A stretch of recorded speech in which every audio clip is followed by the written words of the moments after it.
在单元开始之前，我想跟大家说，我们的 EP Insights 订阅制的 Podcast 方案就要跟大家见面了。5月3号就是我们的第一个单元。那 EP Insights 就是每一周你可以得到一集独享的单元，那还有一些丰富的资源。那这个单元呢，它是我们当周或者是当月 Deep Dive 的一个主题，我们做了分析，还有提供很有效的、很实际的沟通工具给大家参考。那这个 EP Insights 有2个方案给大家选择，一个就是每一个月120元，或者是一年1200元。Very easy, 2 options for you to decide. 那我们相继会在 Spotify and Apple 的平台上跟大家见面。So, I really hope you guys love our EP Insights episode because we are very excited to bring that to you. 4月22号是地球日，但是也有许多的品牌也因此创造了不少的商机。那今天的单元要让我们借由一些文章来了解跟 sustainability 相关的单字。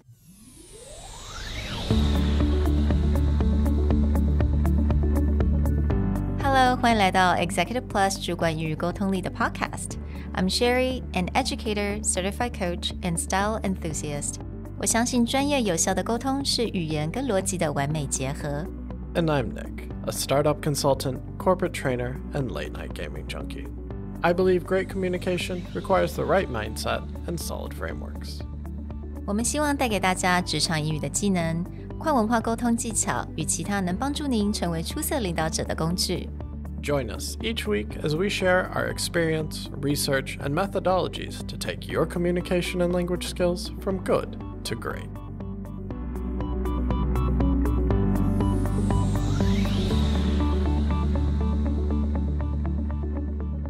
Hey everybody, welcome back to the Executive Plus podcast. Earth Day is on April 22nd, and while this should be a day to celebrate everything sustainable and eco-friendly, you'll find that the reverse side of this trend is that there's a lot of times companies or brands or people are making public claims of sustainability. So today, on a day where most people will be giving you the vocabulary and terms to talk about sustainability, we want to talk about the opposite, something that you will see a lot in the news, talking about greenwashing.觉得自从大家开始讨论 sustainability, ESG, 现在其实大家更会来讨论就是 greenwashing, right? 那 greenwashing 其实从字面上的意思，我觉得大家应该都可以猜到，也就是有很多的大型的品牌啊，或者是有很多的不同的 brands, 它可能就是用了我们非常的环保，或者我们保护地球，但是一切都非常的好像没有太多的根据，那只是一个词，一个好像是个流行的一个片语，然后让这个品牌看似是一个非常对于地球对于环境是好的品牌。 So greenwashing, it's a big issue right now, and actually it has been an issue for a very long time, and finally EU is stepping in, also the European Commission, 他们终于要开始在这个法律上面做一些整理。 So they published a draft, but the results, I think, remain to be seen because it may take a while. But in this episode, we want to talk a little bit about the motivations behind the draft and a few examples of where you see this kind of greenwashing pushback. One of the big things for this commission was they wanted to start removing very fluffy and misleading eco-marketing, where a company may be claiming they're eco-friendly or they're making a big display, like on Earth Day, but it's very vague, or you can't actually tell what they're doing directly to be environmentally friendly. An example of this would be Unilever, one of the largest product groups in the world, a few years ago put out this big campaign in the UK called Be Kinder to the Planet. And they did all this advertising of, children playing outside and talking about how you should be kinder to the planet. But within all of their marketing, there's not a single claim of what the company is doing.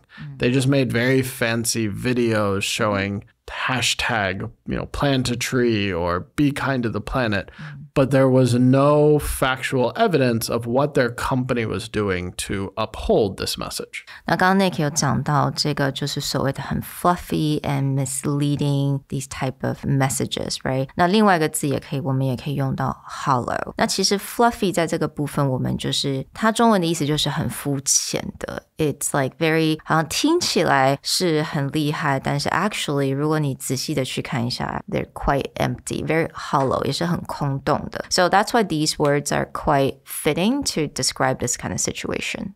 The next major goal of this commission is to start removing the ability for brands to self-label. In self-labeling, it may be something like they are cherry-picking a very specific part of what they do and then making that issue bigger than it is. So the easiest one is there are a lot of companies that utilize plastic packaging or some kind of plastic in their product manufacturing, and they will claim that that is recyclable. So this is sustainable, it is friendly. But when you look closer into it, you will also find that that recycling product is actually not recyclable everywhere, or even though it is recycled from another product, itself cannot be recycled again. So another word from self-label is actually self-certified. 那 self-certified 也就是这种自我贴一个标签，自我贴一个证明的意思, right? I'm sure everyone nowadays, if you go visit any brands, especially fast fashion, they would say that they're sustainable. 那他们可能会自创一个 separate 的品牌，或者是一个 line, like line of clothing. 甚至他们可能就会在网络上面讲说，we plant trees every year. 那等等的，他们可能就是所谓刚刚Nick讲的 cherry pick. So you cherry pick, you kind of just pick one out of all the other things and really put emphasis on that and make it really beautiful on their websites, but ignoring all the others. A great example of this would actually be Keurig, the coffee making company or the coffee maker manufacturer. Most famous, if you see this with Nestle too, those little coffee pods, the like one serving coffee thing. When they first came out, they claimed, it's because these coffee pods are recyclable, and they did a big campaign in Canada. And then it turned out the two largest provinces in Canada didn't actually recycle that specific plastic type. So for the majority of people in Canada who bought that product, it couldn't be recycled, even though they were just like, it's a perfect recyclable material. And this is the claim, but the details are it's not as sustainable as you claim. The next one, which is something that you're going to hear quite a lot, there are some phrases here. Regulations and government or lawmaker, they're trying to make these certain claims like carbon neutral or climate neutral to be less misleading. Because carbon, like we all know carbon footprint, right? We talk about carbon footprint all the time. You're buying clothing, you think it's made from recycled material, 但是这个 piece of clothing 它可能是要从美国空运过来的。那这个 carbon footprint 就是你就要去计算了 right? You gotta think about that. 但是现在有蛮多的 brands 他们可能就说 we're carbon neutral. That sounds so much better, like sounds a lot better. Or carbon, I think I've even read it somewhere like carbon negative. Right. And so where this is getting claimed misleading by the EU is because what you're doing is you're offsetting. It's not necessarily sustainable. It's something like these plant a tree foundations where it's just like, okay, if I plant a tree, I am assuming I am doing this much good for the environment. And so it's balancing out whatever I'm doing to the environment. And it's going to like zero. Like I did plus 2 positive things, even though I'm doing minus 2 negative things. And so what the EU, what they're trying to figure out is that, can you make this claim? Because what they would prefer you do is just have a better practice. Instead of doing -2 plus 2, you should just do -1, or you shouldn't do something that is negatively impacting the environment. It's not about doing a +5 and then doing a -5 and then it's equal. Right. So basically, I think with a lot of regulations and a lot of environmentalists, what they really try to do is to eliminate the ambiguity of these sustainability marketing. 那 ambiguity 它这个字呢，其实我觉得非常的好用，在这个情况我觉得很适用。那它中文的意思就是这种意思很含糊不清。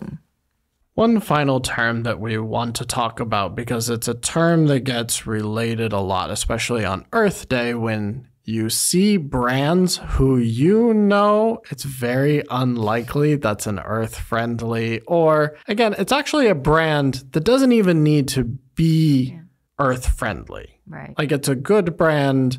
They're not doing anything particularly destructive, but they feel the need, like, we must do this. And it creates a term that we call cognitive dissonance, where you see something and you immediately have the opposite reaction of what they are trying to make you feel. So, I mean, for me, that's basically how I feel for when we're talking about sustainability, right? And obviously, on Earth Day, a lot of brands are pushing like, ooh, celebrating Earth Day, buy this product and we'll plant a tree or something like that. 就是基本上他们还是在 push 这个消费. They're still pushing for consumerism. But then you're also saying that, oh, you're dedicating to the planet. 那这个就是一种我们所谓的认知失调，也就是你的脑海可能会出现一些很矛盾的想法，就是诶，到底你在卖东西还是你在保护地球? Because they're very two different things. Right. So the fact that you have created a product, there's a manufacturing process, no matter what, is going to create a carbon footprint. Yeah. So claiming, again, back to this idea of being carbon neutral or carbon negative, that you're protecting the environment, for many people creates this cognitive dissonance, which is the feeling of you're selling me something, but then you're also saying this is good for the environment. That has a disconnect for a lot of people, and this is what's getting a lot of this greenwashing pushback. And one last thing about these articles is that they really want everyone to be very careful of a lot of buzzwords, 也就是所谓的时髦的词语。但 buzzword 基本上在，尤其是在这个 sustainability 的部分 like green, clean, that kind of thing, or like natural, organic, recyclable. I think these are all considered as like buzzwords these days. Yeah, especially things like clean and natural. When you're looking at things like beauty products, for example, this is immediately getting flagged where people are like, wait, what do you mean by that? And the definition is that fluffy. It is vague. Yeah. And this is back to the beginning of the episode where we're talking about they're trying to remove a lot of these marketing terms that you cannot quantify so that people know exactly what you mean by these statements. Well, we hope you enjoyed this episode looking at a bit of the opposite of what you would expect on Earth Day, when most other English sources are going to talking about sustainability and ESG and all these words. We wanted to make you aware of the other side of the news and a lot of the terms and ideas you will see there. We hope you join us next time. Bye. Bye.